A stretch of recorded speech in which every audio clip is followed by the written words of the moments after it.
Gary, I'm having trouble getting board docs up, so give me a second here.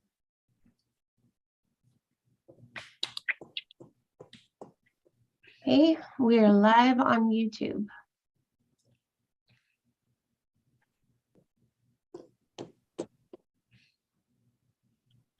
Well, I'll say if they found that people have bitterness in their heart, their bodies do not feel period.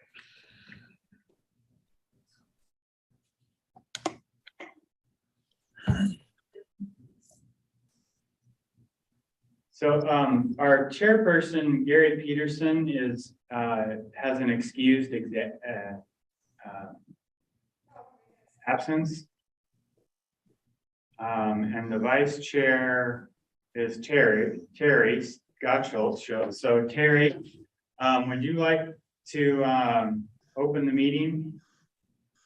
I'm going to share my screen here so you can see Okay. it. I'm having technical difficulties, but only based on not being a teenager. Okay, I think I'm up now. Okay.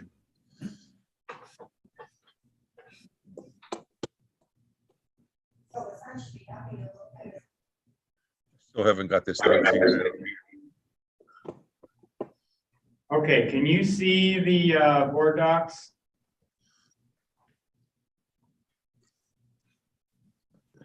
Not well. So we have a quorum. We have 3 of the 5 commissions. That's a quorum, so no issue there. The first, we would call the meeting to order. Would you like to do that, Terry? Well, yes, I can call to order. I hereby call this meeting of the College Place Historic Preservation Committee to order. And if I recall correctly, time to call the roll.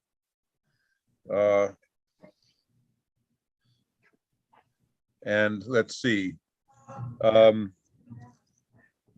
Those present, Edward Coates, Yes. Terry Amont. Here I am. Welcome, Terry. Welcome. Thank you. Terry Gottschall is here. Gary Peterson, absent on excuse. Mike Denny, not present. And that's it, it looks like. John Picard and Christy Chergan are here as well. I'm sorry, I cannot read that very well. I have to have You're good. cataract surgery in October. Public comment. Are there any public comments, Sherry? We have not received any. We do have one person in the attendees list.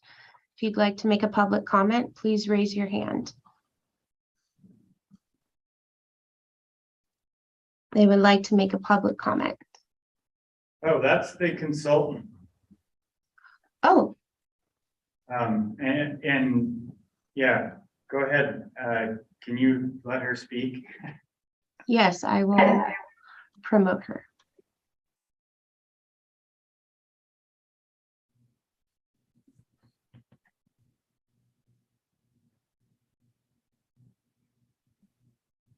Katie, can you hear us? Looks like she's muted. Yes, and sorry, this is actually Spencer. I was Oh, hey. logging in through Katie's, and I'll update that. But thank you very much. Awesome. I was beginning to wonder if where you were at. Okay, so we have Spencer, our consultant, is here with us. So So no, there is no public comment. okay, so no public comment. Spencer Howard has joined us with Northwest Vernacular. So the first regular item on our agenda was just, Terry, if you want to take this, you recruited her, so I think it's appropriate for you to welcome her. Well, let me welcome our new commission member, Terry Amont, who as of what, I guess June, retired after some decades at Walla Walla College and then Walla Walla University. I worked with her for more than 30 years. She was in the Department of English with an American Studies degree and then transferred over to history and philosophy with her American Studies degree. We team taught a course several times on baseball and American culture. Terry is a great addition to the commission. Will actually bring experience as an American historian, something I can't claim as a European historian, but she will bring a great contribution to the commission, lifelong resident of Walla Walla County, daughter of Walla Walla College alumni. Terry, would you like to introduce yourself? Well, it's great to meet you. Of course, I've met you, Terry, and Ed before, have not met the others. I do know Mike Denny, but he's not here today, and Gary Peterson. So I know part of the group. It's great to meet all of you. I look forward to participating and learning more about preservation in College Place and helping where I can. So looking forward to it. Thank you. Welcome. Thank you, Terry. Thank you, Terry.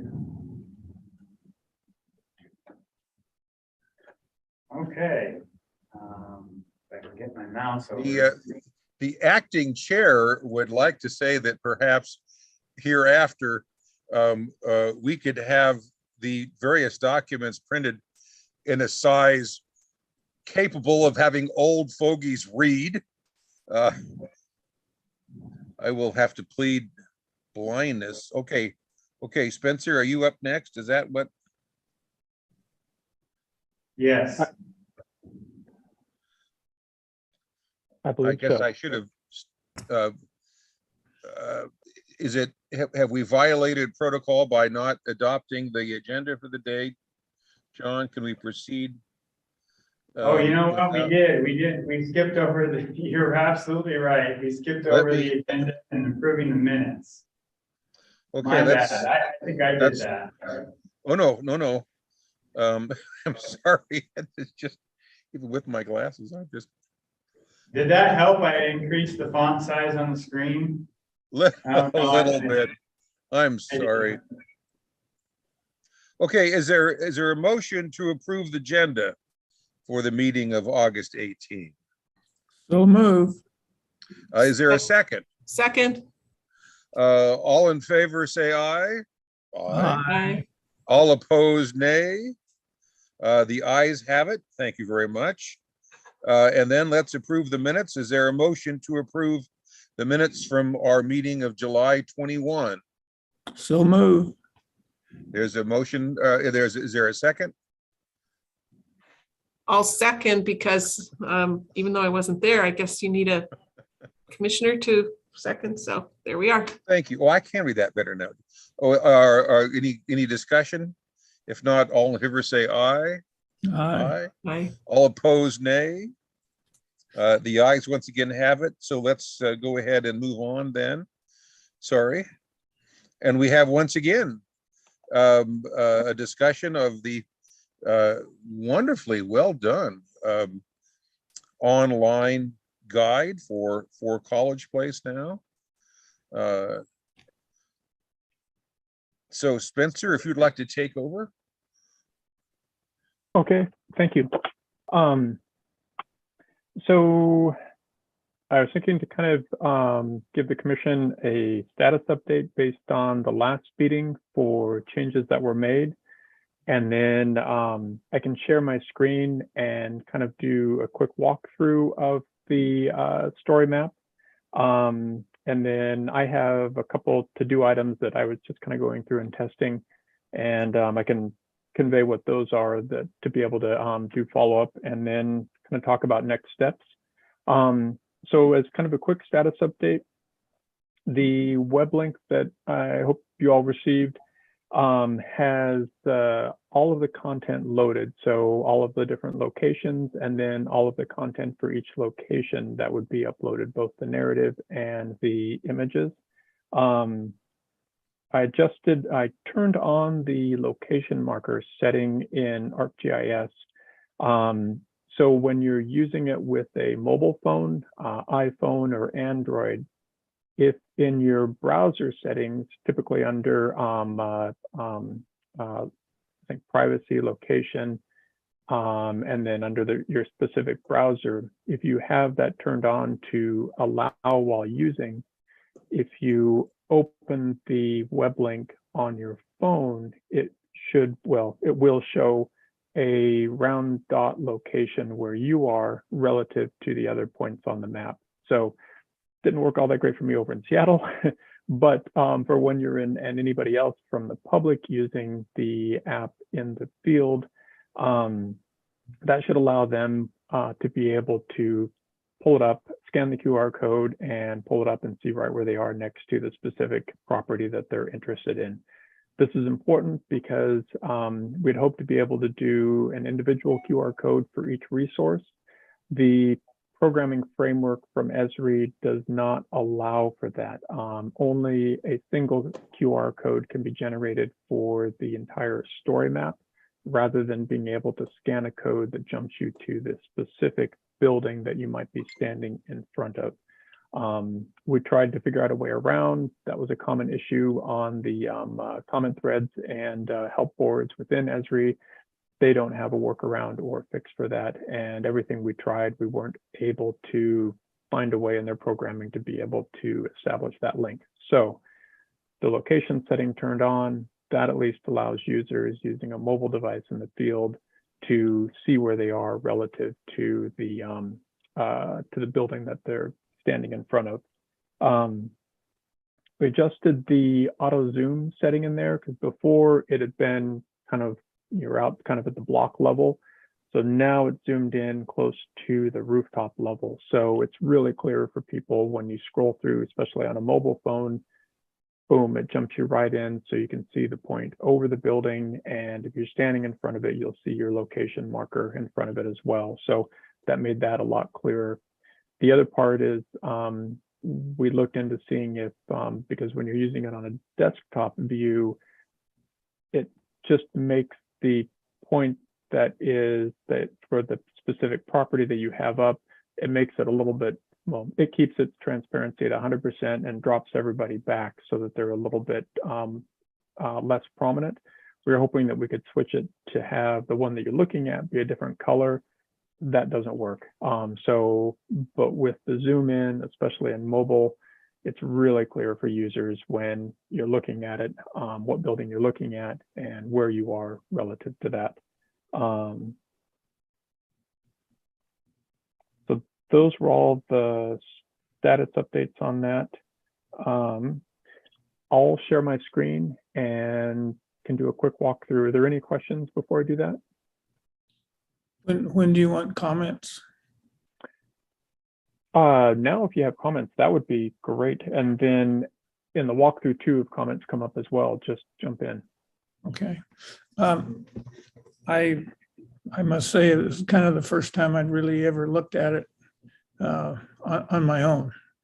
And one comment I had is the bugs that are on the map, they're blue and your background is predominantly green. Anybody that is colorblind would just see shades of gray. And maybe there'd be better to have more contrast. The other thing that came to my mind was if those bugs were actually numbered and the numbers were also put on the list of locations, that person would automatically have a way of it would work like a keynote on a drawing. And so anyway, just thought that might be something we could do. The other thing is I didn't find what I found when I wanted to go from a individual viewing back to the home screen. I only found one thing and ended up having to launch the program again. So I don't know that there's an easy way to get back to the home screen. Anyway, I didn't see it. There is, it's not intuitive. I had that same issue as well. When you're looking at it and like you're scrolling through one at the bottom of, like if you're in mobile, it'll be just above at the bottom of the phone. It's a round circle with, I don't know if that doesn't really show up all that well. It's a round circle with an X in it. And when you're on the desktop view, when we're looking at it, I'll show you where it is. Okay. Correct. It is not that intuitive, but that is the way to be able to pop back out to the main list again. Yeah, good.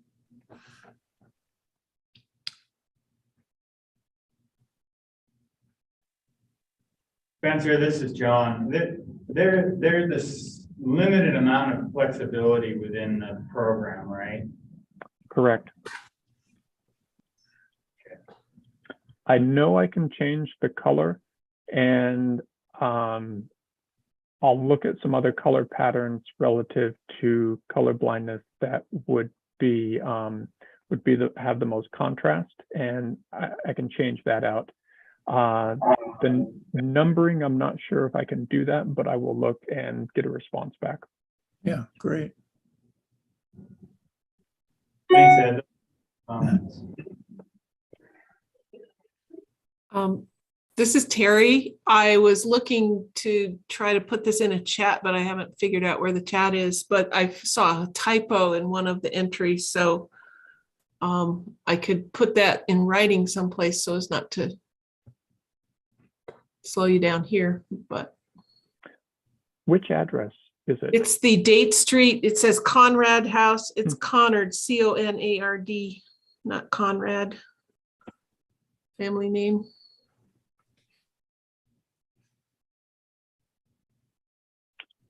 Conard, C-O-N-A-R-D, not Conrad. Right. Great, thank you. And this is the other, Terry.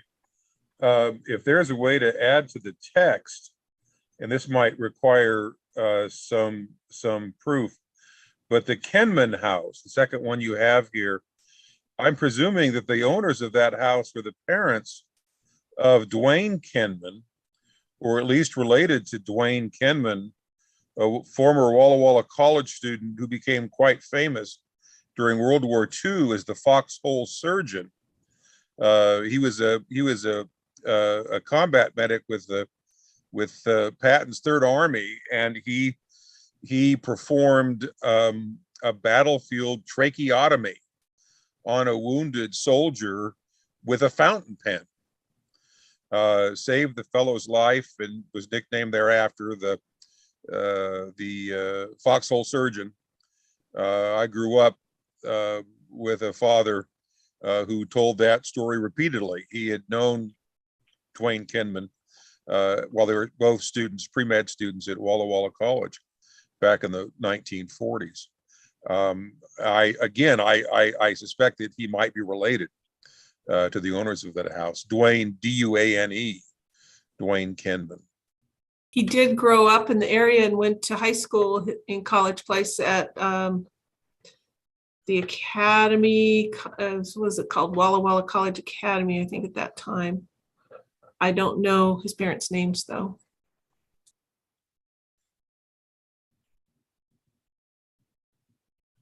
That's really helpful. Yes, it's very easy to change the text. So we'll get confirmation on this, write up that information and can plug it in there. And that would be great. That would be a really engaging and interesting piece of information for people.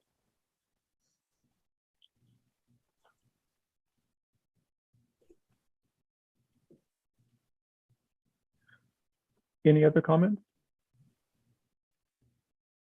Okay. I'll share my screen.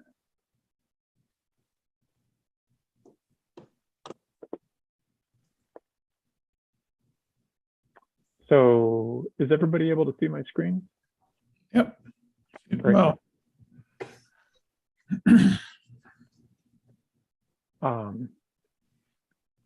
Let's see, so for people using it, scrolling down through, again, you guys have all, it sounds like, been able to take a look at this, run through it. So we had the list of houses. We organized everything from north to south.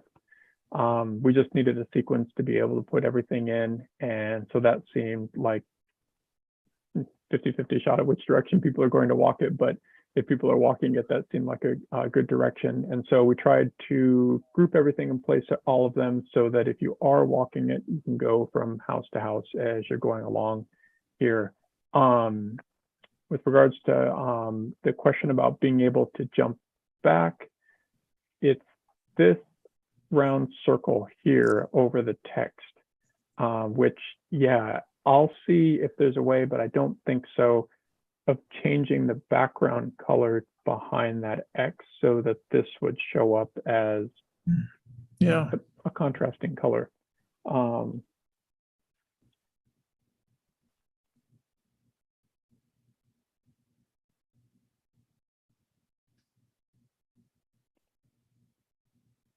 Just making a note of that. So it zooms in, you can see for each of this as you scroll to the next one, to the roof and to the house. In the mobile view, it zooms in quite a bit closer. So depending on your phone size and width, it basically takes you straight down to more of an area that's closer to that size. So you really are directly on top of the house as you go through. And so for people using it for the desktop, they can just scroll through from each individual one as they go along. And then additional photos for each one are included where available. We can have up to 5. So for the Walla Walla County Poor Farm, where we had great photographs from the professional photographer, we put in all 5 in there, and we tried to pick ones that we thought would be interesting for people, both showing the character of the building interior prior to its removal and have some artistic interest for people as well. They were great photos. So let's see, so those are in there. For the other properties, we tried to include photographs that showed details that were specific to the importance or what was intact on the residence. So interesting elements such as the aluminum grid work here on the Lutton house, windows, and being able to see the side lights. So we tried to zoom in to be able to use that as a tool for being able to call those out. In the photographs, you can include who took the photograph on there. So we have those, since it's mostly just us, and then Tyson Kopfer for the poorhouse photographs. It is very straightforward to add additional photographs to this. They each just have to be under 10 megabytes.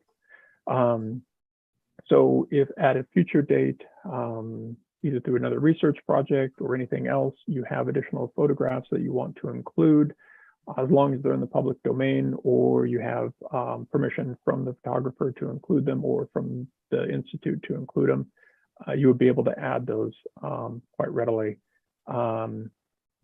Same with the text and the narrative. We tried to keep the text edited down just to make it digestible for people, figuring that if you're out walking and you're kind of flipping through looking at it, the attention span is going to be short. So trying to keep it kind of summarized in the building part or in the first paragraph, and then just trying to keep it as succinct as possible in these. And some of these, there wasn't a lot more beyond the physical description and why it's important for its architectural style and integrity.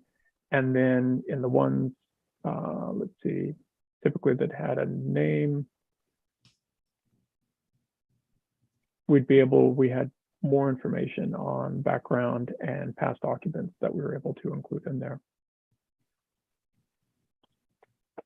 And so for the purpose, this is something that, so for most people coming into it, they'll just scroll in probably through the properties and be able to look at that. But we wanted to include sort of why is this here? Some kind of thesis around that. And we wanted to, based on State Department of Archaeology and Historic Preservation's direction, tie it into the goals of the National Park Service as the funding entity for this. So hence the purpose and hence the structure of that narrative, by basically, it's an educational and awareness element, and it's a tool for raising that awareness of the importance of these properties in the hopes that that leads to future designation and through that protection of these resources so that they're not lost. We also included in here a link to the commission as a way to try and kind of raise your exposure and visibility. And for people who may not be aware of what the commission is, a quick way to be able to access that information and to be able to connect and use you guys as a resource. The credits are, so the first part is required by the National Park Service, standard text that is tied to their funding. And then for the photographs and for the content, the majority of the content from the Walla Walla 4 farm. So yeah, check this to see if there's a space issue there. Is from Walla Walla 2020, summarized from that. So we credit them for their information and also provide a link there for people to go. There's more information on their site. So wanting to connect people with them for that information.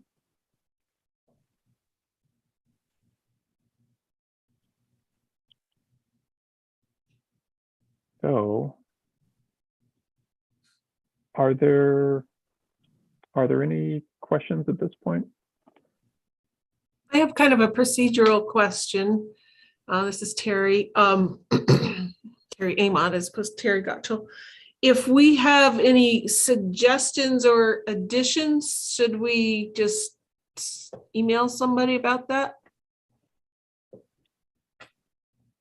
For example, and I don't know if this would interest you, but a lot of those houses along College Avenue and some of the side streets were built by a carpenter who was in the employment of Walla Walla College. And I think they were initially built for staff members. I don't know all the ins and outs on ownership of the property, but he has a nephew who lives in College Place who might have some interesting insights on that. There's a reason why some of those styles are quite coherent. Yes. Oh, that would be fantastic. 2 parts to that. Timing wise from this one, we're running into August 31st, and John will correct me if I'm wrong on this, but the deadline to get the final completed and everything wrapped up. So if there is a specific location, if there's photographs, and if there's narrative available, that is easy for us to add. Mhm. If those aren't there, that's difficult for us to generate that within that time frame. Right. And so we wouldn't. The other part too of that, so if there is, yes, we can definitely add that. The other part too is that this is all through the city's login with Esri. So John has access, and so being able to add in and update those at a later date, if there was something that for you collectively as a commission, you wanted to identify, work through those and develop the content to be able to add those. And John, we'd be happy to help on loading that content as well too. But that would be another pathway potentially. Okay, so after you get the current version up, we can make some additions as we become aware of them? I would say yes, but I defer to John on that, Okay. but it's a straightforward template. Yeah, I think if there are minor updates or additions, we could work on getting those in there. If you have the information at hand, you can funnel that through me and then I can get it to Spencer. But yeah, later on after the project's completed, you know, I don't necessarily have the skill to get in there and update in Esri, but we have resources. Either Spencer could help us or we can, we have other resources, so. Yeah, and John, after the contract is completed, if there are updates, I would be more than happy to just take that content. If it's packaged content, just take it and load it. It takes just a few minutes to be able to plug everything in there. So that's no burden.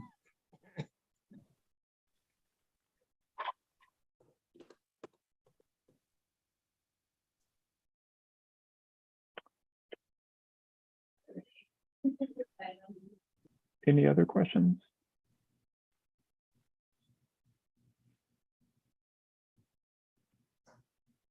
I guess I just have one more. Do I understand that if you receive something before August 31, you might be able to work it in? Otherwise, it would be a go through John? Or it's 31 when everything is totally done, and so you need a little lead time? If you're able to send material to John and then he can send it over to us Okay. prior to August 31st, I'm pretty sure we'd be able to load that and get that in there. Okay. If you just run out of time before August 31st and you have material that's available after that, still send it to John, and then John can just reach out to us and let me know that, hey, we've got some content. Could you just take it and put it up in there into the template, and I'd be happy to do that. Okay, thank you. No problem.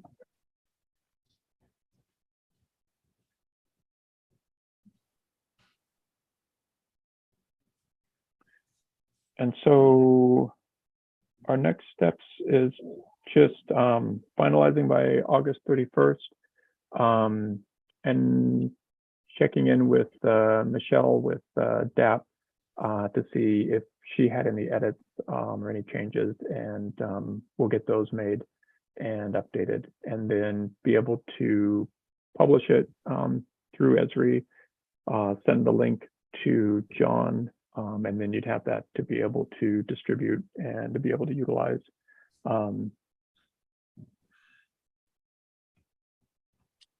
So on my end, I still need to coordinate with an artist and get the sign portion created and a QR code. I mean, you're gonna give me a QR code, right, Spencer? That'll be able to include the signs, okay. And then from there, we'll get those signs made, and our public works crew is probably gonna do the installation of them. And so hopefully this fall we'll have it all wrapped up and finished. The sign part, if I remember right, with the contract we have with DAP, is not part of the grant, just the research was. So that's the part that we have to get completed under the contract that we have. And then from there, the city, you know, in order to make this a functioning tour, self-guided tour, the city needs to get the signs up. And there will be a certain amount of outreach that we'll have to try to. They're going to be within the city right of way, but we're going to try to do as much outreach as we can to contact the affected property owners, so they're aware that there's going to be this sign in front of their property. And they may have people stopping in front of their houses, and, you know, so we'll try to get the word out on that. So.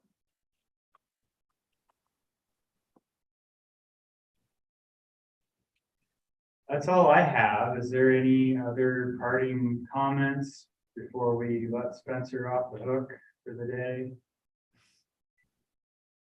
Since I'm new to this group, I'd just like to say that I really love this concept, and it's a great addition to our understanding of our community. So thank you.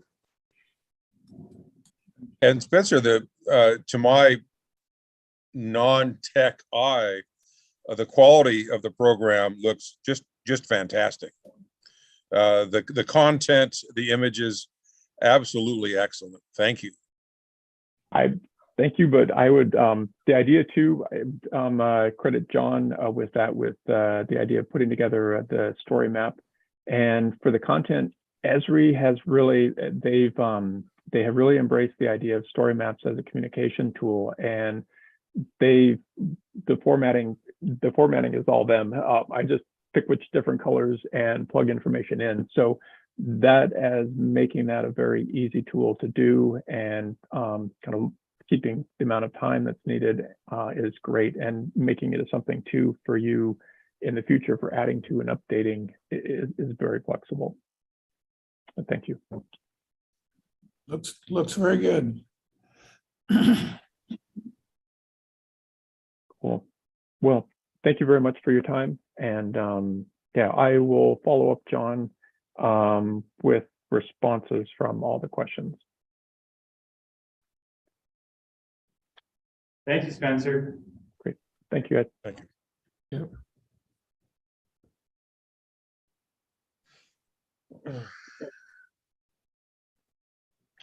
Well, John, that was the last item on the agenda. Do you have anything else we need to talk about? No, just real quickly, I guess I don't have anything listed in reports, but just as a reminder, we do have that other project out there for the Poor Farm Cemetery. I still need to reach out to a couple of monument companies and get quotations on, what it's going to cost to get a monument installed at the Poor Farm Cemetery, listing all of the deceased that reside there. So I have not made any traction on that project, but just wanted to give you a brief update. Thank you. Our next meeting will be September 15th, although I don't know that we'll have any need to meet, so just stay tuned, but it would be on September 15th at 4 p.m.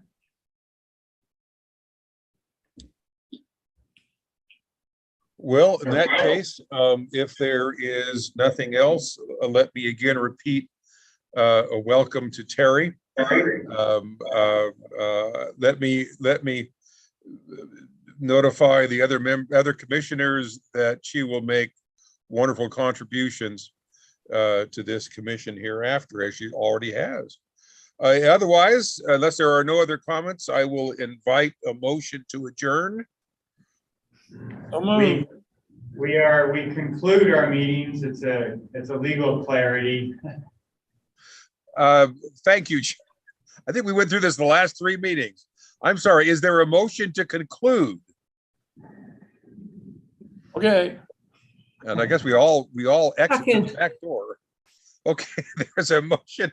All in favor, say aye. Aye. Aye. Okay, thank you very much. And perhaps we'll see you all in September. John, I'm a little bit disappointed you're not wearing Seahawks gear today. Well, it was in the wash. Okay, I see the game starts in about 20 minutes, so you need to dash home and grab your shirt, I think. Any predictions? There will be a winner and there will be a loser. Chicago 21, Seahawks don't have a quarterback. Okay, nothing said there. Thank you. Thank you all. Thank you, Terry.